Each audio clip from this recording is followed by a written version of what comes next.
Bonjour les petits chrétiens. La Bible, vous connaissez? Elle est à la base de votre dogme. Je vous propose qu'on la lise ensemble. Dieu dit que les eaux produisent en abondance des animaux vivants et que des oiseaux volent sur la terre vers l'étendue du ciel. Bien, on continue donc dans le n'importe quoi.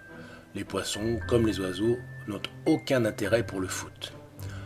En Angleterre, éventuellement, les supporters qui sortent du stade vont se nourrir de fish and chips.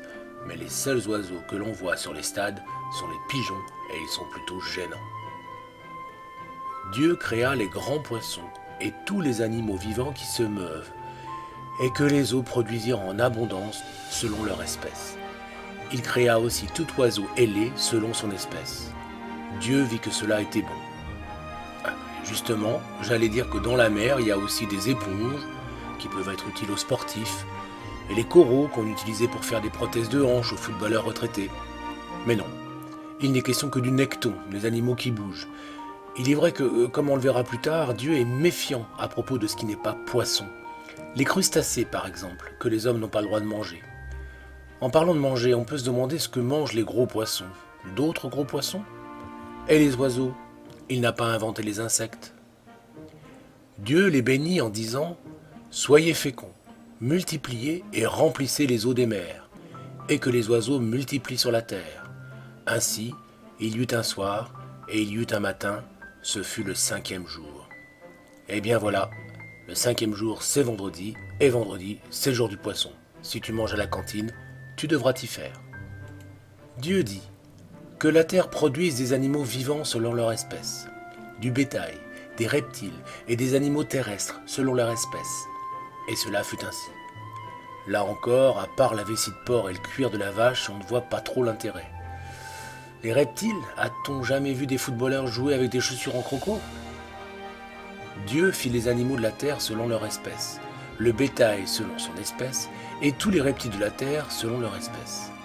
Dieu vit que cela était bon. Bon, les scientifiques d'aujourd'hui diraient que reptile, ce n'est pas une famille, sauf à y joindre les oiseaux, mais passons. Puis Dieu dit, faisons l'homme à notre image, selon notre ressemblance. C'est par là qu'il fallait commencer, l'homme. En revanche, selon notre ressemblance, ça donne à penser. D'abord, on apprend que Dieu parle à la première personne du pluriel, comme Alain Delon. Ensuite, cette ressemblance, à quoi fait-elle référence? Doit-on en déduire que Dieu a 2 bras, 2 jambes, un kiki? Ou qu'il est comme l'homme, lâche, menteur, égoïste et chauvin? Voilà une question qu'il nous faudra trancher plus tard. Faisons l'homme à notre image, selon notre ressemblance, et qu'il domine sur les poissons de la mer, sur les oiseaux du ciel, sur le bétail, sur toute la terre et sur tous les reptiles qui rampent sur la terre. Certains ont compris en lisant ces lignes qu'ils étaient autorisés à massacrer les bisons, mais c'est une interprétation abusive. Je préfère penser que l'homme doit dominer la part animale qui est en lui et se conduire de manière plus civilisée que les animaux, ce qui lui permet par exemple d'inventer la bombe atomique. Dieu créa l'homme à son image, il le créa à l'image de Dieu, il créa l'homme et la femme. Ah, donc pas de kiki. Dieu les bénit et Dieu leur dit « Soyez féconds, multipliez, remplissez la terre et l'assujettissez, et dominez sur les poissons de la mer, sur les oiseaux du ciel et sur tout animal qui se meut sur la terre. » Ah, en fait, si, on peut massacrer les bisons.